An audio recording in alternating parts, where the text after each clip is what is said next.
오늘 이 시간 우리에게 주시는 하나님의 말씀은 신약성경 사도행전 18장 18절에서 23절까지의 말씀입니다. 신약성경 사도행전 18장 18절에서 23절까지의 말씀입니다. 제가 가진 성경으로 신약성경 219쪽에 있습니다. 219쪽 사도행전 18장 18절에서 23절까지의 말씀을 한 절씩 교독합니다. 바울은 더 여러 날 머물다가 형제들과 작별하고 배 타고 수리아로 떠나갈새 브리스길라와 아굴라도 함께하더라. 바울이 일찍이 소원이 있었으므로 갱그리아에서 머리를 깎았더라.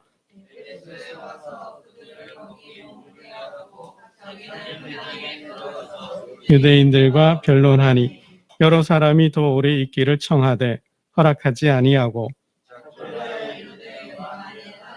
뜻이면 너희에게 돌아오리라 하고 배를 타고 에베소를 떠나 가이사랴에 상륙하여 올라가 교회의 안부를 물은 후에 안디옥으로 내려가서 있다가 떠나 갈라디아와 부르기아 땅을 차례로 다니며 모든 제자를 굳건하게 하니라. 아멘. 그럼 오늘 본문 말씀은 사도 바울이 대전도 여행 2차 전도 여행을 마무리하고 3차 전도 여행을 떠나는 이야기로 되어 있습니다. 우리 22절 말씀을 한번 볼까요? 22절 말씀을 함께 보겠습니다. 시작. 가이사랴에 상륙하여 올라가 교회의 안부를 물은 후에 안디옥으로 내려가서 그랬습니다. 그러니까 이제 18절부터 보면 이제 18장이 고린도 사역이잖아요. 고린도 사역을 마치고 그리고 형제들과 작별하고 배 타고 수리아로 이제 떠나가려고 하는 거죠.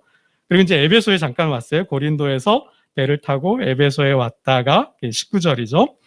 그리고 거기서 잠깐 유대인들에게 복음을 전하고 유대인들은 더 오래 있기를 청하였다 그래요. 더 머물러 있다 가라, 더 있다 가라 그랬는데 이제 바울이 본문에는 없지만 유대인의 절기를 지키기 위해서 예루살렘으로 이제 빨리 가려고 합니다. 그래서 이제 작별하고 에베소를 떠나는데요. 이제 가이사랴는 가이사랴 빌립보 지역이죠. 그리고 이제 교회의 안부를 물었다 그랬는데 여기서 교회는 예루살렘 교회를 말씀하고 있습니다. 그리고는 이제 교제를 잠깐 나누고 다시 자기의 본 교회죠. 바나바와 함께 사역했던 안디옥 교회로 돌아가는 내용입니다. 그리고 이제 23절이죠. 그러니까 고린도 사역을 마치고 에베소에 왔다가 에베소에서 배 타고 이제 예루살렘에 머물다가 이제 안디옥으로 갔어요. 그리고는 이제 23절이에요. 우리 23절 말씀을 다시 한번 봅니다. 23절 시작. 얼마 있다가 떠나 갈라디아와 부르기아 땅을 차례로 다니며 모든 제자를 굳건하게 하니라 그랬죠. 얼마 있다가 그러니까 며칠 더 있다가 그러니까 안디옥에 도착한 지 이제 2차 선교여행을 마치고 끝내고 안디옥에 다시 돌아왔는데 그리고 뭐예요? 얼마 있다가 잠깐 머물다 다시 3차 여행을 전도 여행을 떠났다라는 말씀입니다.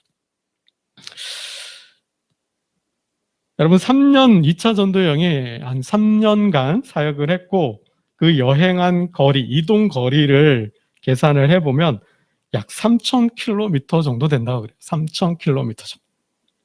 그러니까 그렇게 먼 거리를 여행을 하고 각 지역을 다니면서 복음을 전했는데 이쯤 되면 좀 쉴만하지 않을까요? 쉴 법도 하잖아요. 쉬고 싶잖아요. 또 그래야 되는 거 아닌가요? 근데 쉴만도 한데 바울은 쉬지 않고 또 전도 여행을 떠났다라는 거예요. 이게 우리말로 하면 팔도유람을 떠난 게 아니라는 거죠. 이게 물 좋고 산 좋고 경치 좋은 곳을 찾아다니면서 여행하는 유람하는 팔도 여행이 아니라는 거예요. 하던 일이 직장생활 하는 사람도 이제 여름 다가오면 휴가를 생각하는데 3년 동안 이렇게 각 나라와 민족을 다니면서 얼마나 고생을 많이 했어요. 위에 본문에도 보면 재판장에 끌려가가지고 재판도 받고 돌도 맞아 죽을 뻔도 하고 또 감옥에도 가고, 그죠? 빌립보에서는 감옥도 가고, 뭐 데살로니가 지역에서는 유대인들이 뭐 소동을 일으켜가지고 뭐 쫓겨가다시피 했잖아요. 이렇게 힘든 사역을 했는데, 그리고 또 떠난다라는 거죠. 아니, 좀 쉬어야 되는 거 아닌가요? 네, 사도 바울은 또 전도 여행을 떠났다라는 겁니다. 제가 이 본문을 묵상하면서 이런 생각이 들었어요. 한 교회에서 목회를 하면 세계적인 교회를 만들 수 있잖아요. 사도 바울이 영성이 탁월하잖아요. 지성이 겸비했잖아요. 당대 최고 석학 밑에서 공부를 했잖아요. 헬라어도 잘하고 뭐 히브리어도 잘하고 뭐 특별한 성령의 은사 역사도 나타나잖아요.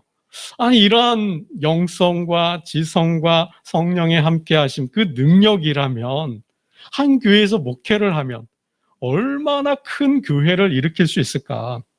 정말 세계적인 부흥을 일으키고도 남을 것 같은데 바울은 또 떠난다라는 거예요.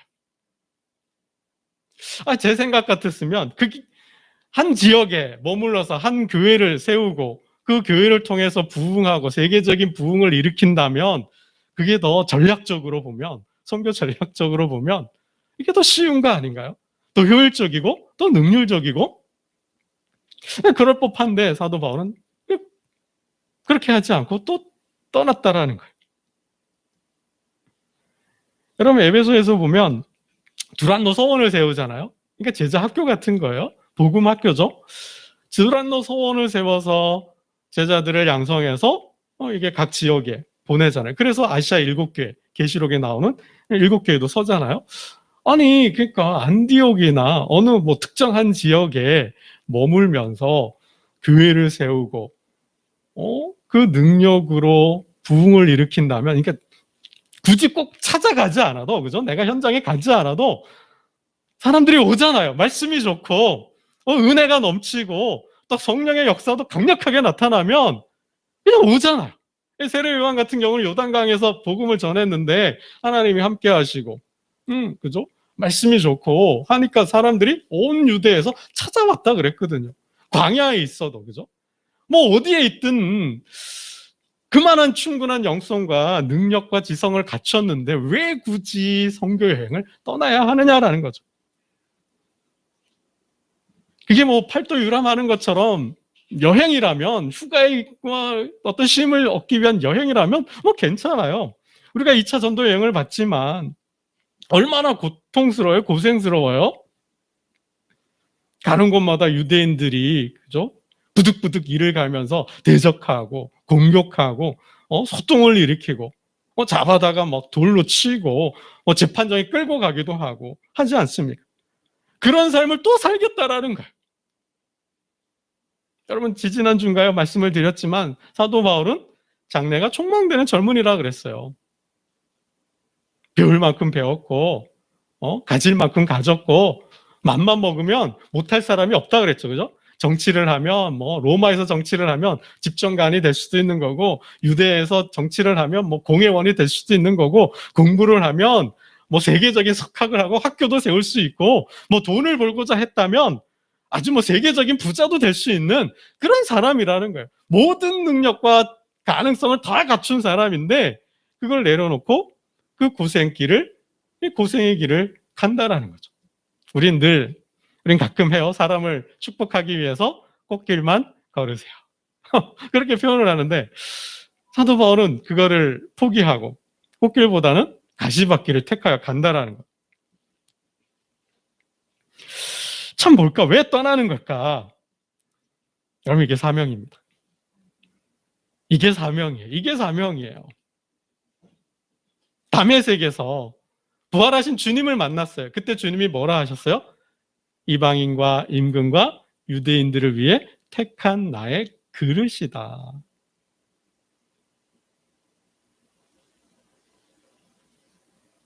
여러분 각 성경을 쓸 때마다 각 교회 편지를 보낼 때마다 뭐예요? 예수 그리스도의 종. 나 바울은 그랬거든요. 그러니까 뭐예요? 나는 예수의 사로잡힌 자. 나는 예수의 붙들린 자, 나는 예수의 종이라는 거죠. 여러분, 그게 사명이라는 거예요. 그게 사명이라는 거예요. 여러분, 사람의 마음의 병 중에 하나 트라우마라는 게 있어요. 여러분, 이 사도 바울의 삶을 보면 보통 사람이 이러한 삶을 살면 트라우마를 겪어요. 트라우마. 이게 영어인데 우리말로 하면은 외상 후 스트레스 장애라는 거예요. 외상 후 스트레스 장애. 어떤 큰 상처를 입었다라는 거예요. 큰 고통을 겪었다라는 거예요. 막 학대, 폭력. 그러니까 학대가 뭐 물리적인 폭력이든 성적인 학대든 어떤 누군가로부터 큰 고통을 당하는 거죠. 겪게 되는 거예요. 뭐 세월호 사건이라든지 어떤 뭐 큰 충격적인 사건이죠. 뭐 화재 사건이든 자연 재해나 재난 같은 큰 사건을 입고 정신적인 충격을 받은 거예요. 그게 떠나지 않고 계속해서 머릿속에 남아있는 거예요. 그러니까 그 생각이, 그 기억이 계속해서 자동적으로 침투해 들어와요. 공격해 들어와요. 그래서 나는 생각하고 싶지 않은데, 기억하고 싶지 않은데, 그때 그 일이, 그때 그 순간이, 그 사람이, 그 사건이, 그 일이 자꾸 떠올라요. 그럼 어떻게 될까요, 사람이? 우울해지죠. 왜 우울증이 오는 거예요? 불안해지죠. 알 수 없는 그 두려움 속에 살아가게 되는 거예요. 그러니까 젊은 날 학창 시절에 뭐 집단 왕따를 당하거나 또 집단 폭행을 당하거나 이런 사건이 있으면 어떻게 돼요? 정상적인 삶을 살기가 굉장히 어려워진다는 거죠. 사람이 두려워져요. 사람이 무서워져요. 어떻게 해요? 대인기피증이 생겨요. 그런 사건을 겪고 나면. 더군다나 나와 아주 가까운 사람, 부모님이나 친구나 어떤 마음을 주고받는 그런 사람, 어떤 의미 있는 사람으로부터 그런 어떤 충격적인 사건을 당하면 또 살아가면서 뭐 전쟁이라든지 큰 어떤 경제적인 어려움이라든지 고난을 어떤 뭐 박해를 당하게 되면 그게 상처가 돼요. 그래서 평생 죽을 때까지 따라다니게 돼요. 그걸 치료해야 돼. 치유해야 돼. 이게 회복이 안 되면 사람이 우울해지고 더 나아가서 불안해하거나 아니면 묻지마 테러 있죠. 분노로 가게 되거든요. 여러분, 사도 바울이 이러한 사도 바울의 삶을 생각한다면 이게 트라우마가 돼서 칩거를 하게 되는 거예요. 사람 만나기 싫은 거예요. 사람 만나는 게 힘든 거예요. 왜요? 사도 바울이 가는 곳마다 이 사람은 세상을 천하를 어지럽게 하는 사람이다. 전염병을 전하는 사람이다. 나사렛 예수당 괴수다. 그래서 사람들이 어떻게 돌을 들어 치잖아요. 대적하고. 여러분, 우리 12절 말씀을 볼까요? 12절 함께 보겠습니다. 본문이 18장 12절이에요. 18장 12절 함께 봅니다. 시작. 갈리오가 아가야 총독되었을 때에 유대인이 일제히 일어나 바울을 대적하여 법정으로 데리고 가서 그랬죠. 아가야라는 사람이 총독이었을 때, 여기서 아가야라는 사람은 로마에 굉장히 유명한 철학자가 있었어요. 세네카라는 사람이 있었는데 네로 황제의 스승이었어요. 이 세네카라는 사람이 네로 황제의 스승이었는데 이 아가야는 그 네로 황제의 스승이었던 세네카의 형이랍니다. 굉장히 똑똑한 사람이에요. 굉장히 박식한 사람이에요. 유능한 사람이라는 거죠. 집정관까지도 지냈던 사람인데요. 이 사람이 총독이 되었을 때, 이 고린도 지역에 총독이 되니까 어떻게 됐어요? 유대인들이 일제히 일어나서 바울을 대적했다 그래서 법정으로 데려간 거죠.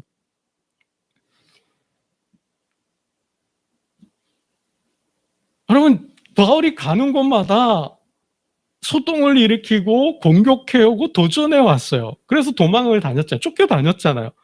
그러면 이쯤 되면 사람이 정상적인 삶을 살 수가 없거든요. 문 밖에 못 나가요. 나약한 자신을 비난하겠죠. 수치감과 모욕감 때문에 문 밖을 못 나가는 거예요. 아니면 어떻게 해요? 그 분노, 억울함과 원통함 때문에 분노, 화가 일겠죠. 그래서 어떻게 해요? 공격하는 성향, 공격 성향을 보이는 거예요. 사람들에게. 그러니까 이런 두 가지예요. 우울해서 사람들을 멀리해서 집안의 어떤 특정 지역에 집거해 있거나 아니면 공격적인 분노에 의해서 공격적인 성향을 보이고 묻지마 테러하는 거죠. 사이코패스처럼. 불특정 다수를 통해서 화를, 분노를 분출하는 거예요. 이런 두 가지 성향으로 나타나게 되어 있거든요. 근데 사도 바울은 어떻게 해요? 그럼에도 불구하고 또 전도 여행을 떠난다는 거죠. 여러분, 이게 성령의 역사인 줄로 믿습니다. 여러분, 이게 성령의 역사예요. 성령이 함께하면 그 사람의 과거가 어떠했든지, 과거의 삶을 통해서 그 마음의 상태가 어떠했든지, 그것이 불안이고 분노이든 우울이든 그것이 화이든 성령의 함께하심 속에서 성령의 치유가 있다라는 거예요. 여러분, 한번 볼까요? 우리 18장 9절 말씀을 한번 보겠습니다. 지난주도 한번 읽었죠? 18장 9절 10절을 함께 봅니다. 18장 9절 10절 함께 보겠습니다. 시작. 밤에 주께서 환상 가운데 바울에게 말씀하시되 두려워하지 말며 침묵하지 말고 말하라. 내가 너와 함께 있음에 어떤 사람도 너를 대적하여 해할게 할 자가 없을 것이니 이는 이 성중에 내 백성이 많음이라 하시더라. 그래서 1년 6개월 있었어요. 하나님께서 뭐라 말씀하셔요? 두려워하지 말라. 그러니까 사도 바울이 고린도에서 사역하는 동안 뭐 했어요? 두려워했다라는 거예요. 유대인들을 두려워했다라는 거예요. 혹시 내가 복음을 전하다 테러 당하는 거 아니야? 내가 복음을 전하다가 저들이 또 소동을 일으키는 거 아니야? 저들이 나를 공격하는 거 아니야? 왜요? 돌에 맞은 적이 있잖아요. 왜요? 내가 공격받은 적이 있잖아요. 이게 트라우마라는 거예요. 한번 그런 일을 당하면 그 잔상이, 그 기억이 사라지지 않고 계속 머릿속에 남아서 내가 복음을 전하는 순간 움찔한다라는 거야. 어떤 비슷한 상황이 연출되면, 재현이 되면 그러한 고통과 불안을 똑같이 느낀다라는 거예요. 그러면 어떻게 해요, 사람이? 안 가죠. 못하게 되는 거예요. 하기 싫은 거예요. 여러분, 내가 직장 상사한테 직장 동료 안 좋은 관계가 있어서 쿠사리를 먹었어요. 힘들게 해. 내가 다녀야 되냐 말아야 돼. 내가 또 그 직장에 가고 싶겠어요? 내가 또 그 사람 만나고 싶겠어요? 아니거든. 안 되거든요. 사도 바울도 뭐예요? 두려움, 공포를 느끼고 있었다라는 거죠. 근데 하나님께서 뭐라 하셔요? 내가 너와 함께한다. 여러분, 이 한마디가 내가 너를 안아줄게, 내가 내 옆에 있을게, 내가 너 곁에 있어줄게. 여러분, 이게 힘이에요. 이게 능력이에요. 여러분, 오늘 예배를 마치고 집에 가시면 아내가 되었던, 남편이 되었던, 아니면 자녀가 되었던, 여러분 권면해 주세요. 말씀해 주세요. 위로해 주세요. 내가 너와 함께 해줄게. 내가 너를 도와줄게. 내가 너를 굳세게 해줄게. 여러분, 이 한마디면 끝이에요. 과거의 삶이 어땠든, 그 사람이 지금 마음에 어떠한 마음이든, 우울하든 절망이든 불안이든 내가 너를 함께하고 도와주고 굳세게 해줄게 라는 그 한마디가 그 사람을 일으켜 세운다라는 거예요. 그 사람의 마음을 치유한다라는 거예요. 여러분, 사도 바울이 또 떠날 수 있는 힘이 바로 여기에 있다라는 거죠. 성령의 충만함, 성령의 함께하심, 성령의 동행하심이 있기 때문에 떠날 수 있다라는 사실입니다. 여러분, 또 떠날 수 있는 이유가 뭘까요?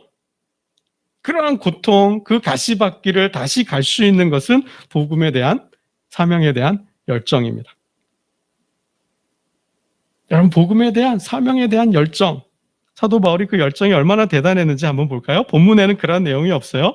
우리는 읽어내야 돼요. 행간을 읽어내야 되는데 18절 말씀으로 갑니다. 18절 말씀 보겠습니다. 18절 함께 봅니다. 시작. 바울은 더 여러 날 머물다가 형제들과 작별하고 배 타고 수리아로 떠나갈새 브리스길라와 아굴라도 함께 하더라. 바울이 일찍이 서원이 있었으므로 건그라에서 머리를 깎았더라. 머리를 깎았다. 왜 머리를 깎았을까요? 머리를 깎았다라는 거예요. 아마 다 머리를 밀은 거죠. 왜 머리를 새하얗게 빡빡 깎았을까요? 이게 나실인 서원을 했다라는 거예요. 나실인. 여러분, 민수기에 보면 나실인 서약이 있잖아요. 나실인이 뭐냐? 자기를 구별해서 일정 기간 동안, 자기 삶의 일정한 날 동안, 한 주가 됐던, 한 달이 됐던, 1년이 됐던, 10년이 됐던, 하나님, 제가 나를 정하고 그 기간 동안 나실인으로 살겠습니다라는 거예요. 그래서 그 기간 동안은 멀리 해야 되는 게 있어요. 세 가지. 포도주를 만드는 포도. 그 다음에 뭐예요? 부정한 것. 시신, 시체들, 사체들. 동물이 됐든 짐승이 됐든 곤충이 됐든 사람이 되었든 그 날 내가 구별하여 하나님께 드린 날 거룩하게 살겠습니다라고 맹세하고 서약한 날 동안에는 이걸 절대로 하면 안 되는 거예요. 이게 나실인이에요. 그리고 그 기간이 끝나면 어떻게 해요? 제사를 드리고 이렇게 씻어야 했어요. 머리를 깎고 씻어야 했습니다. 자세하게 다 하면 그렇고요. 그랬다라는 거예요. 나실인 서약을 하고 그 기간이 끝났을 때 머리를 깎았다라는 겁니다. 어디에서 했을까요? 고린도 지역에서, 고린도에서 복음을 전하면서 나실인 서약을 했고, 그리고 그 기간이 끝나서 머리를 깎았다는 거예요. 갱그레아 지역에서. 갱그레아는 고린도에서 한 10km 떨어진 항구 도시라 그래요. 예. 주요 교통 요지라고 그럽니다. 그러니까 거기서 머리를 깎았다래. 왜 그러면 나실인 서약을 했을까? 성경에 보면 나실인으로 살았던 사람이 세 사람 등장해요. 혹시 아시는 사람이 있을까요? 야, 이거 알면 정말 대단한 분인데. 정말 성경을 많이 알고 읽고 있다라는, 할 수 있는데. 성경에 보면 나실인으로 평생 동안 살았던 세 사람이 있어요. 첫 번째가 사무엘이에요, 사무엘. 사무엘은 엄마가 한나죠. 한나가 자녀가 없었잖아요. 아들만 주시면 제가 평생 하나님께 드리겠습니다. 그러면서 뭐라 그래요? 포도주나 머리에 칼을 대지 않겠습니까? 나실인으로 살게 하겠다는 거예요. 하나님께 드리겠다는 거예요. 나실인이 첫 번째 사람이 사무엘이고 두 번째가 누구일까요? 삼손이에요. 삼손. 하나님은 그의 부모 마노와 그의 아내에게 직접 말씀하셨어요. 나실인으로 키워라. 내가 어떻게 키울까요? 어떻게 양육하면 되겠습니까? 나실인으로 키워라. 평생 동안 포도주나 독주도 마시지 말게 하고 부정한 것 가까이 가지 못하게 하라. 그리고 세 번째, 신약에 있어요. 요한입니다. 세례 요한. 주의 사자가 포도주를 가까이 하지 못하게 했어요. 여러분, 이게 나실이네요. 여러분, 이 세 사람의 공통점이 뭘까요? 하나님께 택함받고 부름받은 사역자라는 거죠. 하나님의 일꾼이라는 사실이에요. 여러분, 왜 나실인 서약을 해요? 내가 택함받고 부름받은 자로서 하나님께서 나에게 준 사명이 있어서 그 사명을 위하여 내 삶을 구별짓고 경계짓고 그 사역을 완수하는 날 동안 최선을 다해서 그 사역을 감당하겠다라는 거죠. 여러분, 사도 고린도에서 그래서 1년 6개월 체류하면서 복음을 전한 거예요. 왜요? 내 백성이 많다 하셨잖아요. 내 백성이 많다 하셨잖아요. 복음을 전해야 돼. 근데 두려움이 있어요. 그래서 영적인 싸움이죠. 여러분, 복음 사역은 영적인 전쟁이에요. 세상과의 영적인 전쟁이에요. 어둠의 세력과의 영적인 전쟁이에요. 여러분, 사단이 제일 싫어하는 게 뭘까요? 사단이 제일 발광할 때가 언제일까요? 내 종으로 살고 있는 그 사람을 복음을 통해서 자유케 할 때, 복음을 통해서 그죠? 그 사람을 구원하려고 할 때, 전도하려고 할 때 사단이 가만히 있을까요? 여러분, 세상에 그런 사람이 있나요? 여러분, 러시아 전쟁이 왜 우크라이나가 전쟁을 해요? 땅 하는 거죠. 내 땅 안 뺏기겠다는 거죠. 여러분, 그거 안 해요? 내 것을 가져가겠다는데 취하고 빼앗아 가겠다고 하는데 여러분, 두 눈 멀쩡히 뜨고 팔짱 끼고 바라만 볼 사람이 누가 있겠어요? 여러분, 사단이 그거죠. 얘는 내 종인데 내 종노릇 해야 되는데 내 지배와 통치를 받고 나를 섬겨야 되는데 그 종을 빼앗아 가겠다는 거예요. 언제예요? 이 영적 전쟁이죠, 복음이. 사도 유대인들이 대적하는 게 다 그러한 맥락이라는 것이죠. 여기 이 사명, 이 영적인 전쟁에서, 이 고린도에서 영적인 자유와 영적인 해방을, 역사를 만들기 위해서 강한 투지를 보이는 거죠. 여러분, 그렇지 않아요? 여러분, 우리가 목표를 정해놓고 꿈을 꾸고 비전을 잡아놓고 이루려고 할 때, 그 달려갈 때 어떻게 해요? 그냥 맹숭맹숭 평소에 살던 대로 먹고 싶은 대로 다 먹고 살고 싶은 대로 다 살고 가고 싶은 거 다 가고 하고 싶은 거 다 하면서 해요? 그러면 그런 사람이 금메달 따겠어요? 그런 사람이 1위 하겠어요? 그런 사람이 서울대 가겠어요? 그런 사람이 사업에 성공하겠습니까? 절대 안 되는 거죠. 자신을 치는 거예요. 자신을 죽이는 거죠. 자신을 억제하고 자신을 규제하고 자신을 통제하는 거죠. 그 다짐으로써 어떤 거룩한 예식을 행하잖아요. 세상 사람도 그렇게 한다라는 거예요. 사도 바울이 사명, 그 사명에 대한 열정을 불태우기 위해 나시린 서약을 했다라는 거죠. 여러분, 그의 강력한 투지를 볼 수 있는 거예요. 여러분, 왜 세 번째 사도 바울이 전도 여행을 떠나는 걸까요? 그 모진 가시밭길을 가려 하는 걸까요? 여러분이 21절입니다. 21절 함께 보겠습니다. 21절입니다. 시작. 작별하여 이르되 만일 하나님의 뜻이면 너희에게 돌아오리라 하고 배를 타고 에베소를 떠나 그랬죠. 이제 고린도 사역을 마치고 에베소에 왔는데 너무 좋은 거죠. 또 듣고 싶은 거죠. 근데 간대요. 얼마나 아쉬워요. 듣고 싶고 만나고 싶은데 간대요. 더 있다 가라. 더 머물면 안 되겠냐. 더 있으면 안 되겠냐. 근데 바울은 빨리 이제 이 사역, 2차 사역을 마치고 다시 3차 계획을 하고 있는 거죠. 그래서 이야기하는 거예요. 하나님의 뜻이면 너희에게 돌아오리라. 약속한 거죠. 그 약속 때문에. 에베소 사람들 때문에 3차 전도 여행을 다시 떠난 거예요. 여러분 3년간 이렇게 고통의 사역을 했으면 하다못해 1년을 쉬어야죠. 1년? 너무 긴가요? 한 달은 최소한 그죠? 6개월이든 좀 쉬어야죠. 몸도 회복이 되고 또 말씀도 기도를 통해서 더 강력히 충만하게 채운 다음에 그리고 떠나야 되죠. 충분히 휴식한 후에. 근데 바로 떠났다라는 거예요. 왜요? 이 약속 때문에. 에베소 사람들 때문에. 여러분, 각 사람에게는 사명이 있어요. 저 같았으면 한 지역에 한 교회를 세워서 그 교회를 통해 부흥을 일으키고 제자학교를 세워서 각 나라와 민족의 제장을 파송했을 것 같아요. 그게 전략적이고 효율적이고 능률적인데 사도 바울은 그렇게 하지 않았어요. 사도 바울이 택한 길은 자기가 직접 찾아가는 거예요. 직접 찾아가서 만나고 1대1로 케어하며 돌보면서 그 한 사람을, 한 교회를 세우는 게 사도 바울의 전략이었어요. 어떤 게 더 우월하냐, 어떤 게 더 좋냐, 나쁘냐, 이 문제는 아니지만, 여러분, 각 사람에게 이러한 사명이, 그리고 열정이, 그리고 그 열정을 감당하는 삶이 있어야 한다는 거죠. 여러분, 사도 바울은 자비량이었어요. 스스로 텐트를 만들어가면서 그 모든 가능성을, 기회를 포기하고 그 고통의 삶으로 다시 들어갔어요. 그 가시밭길 사역을 했습니다. 왜 어떻게 이런 삶을 살 수 있을까요?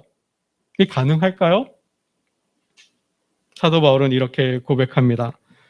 내가 그리스도와 함께 십자가에 못 박혔나니 그런즉 이제는 내가 사는 것이 아니요 오직 내 안에 그리스도께서 사시는 것이라. 내 삶이 아니라는 거예요. 내가 원했던 삶이 아니라는 겁니다. 내가 사는 삶이 아니라는 겁니다. 이 삶은 누가 살아요? 그리스도의 삶이라는 것이고 그리스도가 내 안에 계시기 때문에 그리스도가 나의 삶을 살고 있다라는 거예요. 여러분, 이게 사명자예요.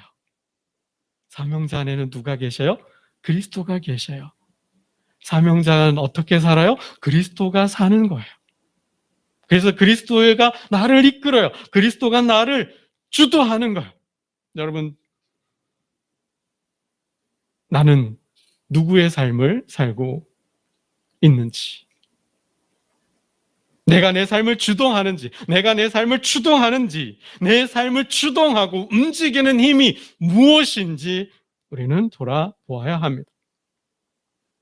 예수 그리스도가 내 삶을 추동하는지, 아니면 그리스도가 아닌 세상의 다른 무엇이 나의 삶을 움직이게 하는지, 나의 삶의 목적과 목표는 무엇인지, 나는 지금 어느 방향으로 가고 있는지, 하나님을 향해 가고 있는지, 아니면 애굽, 과거, 세상으로 다시 돌아가고 있는지, 나의 삶을 진단하고 다시 바로잡아서 그리스도의 표대를 향해 나아갈 수 있어야 합니다.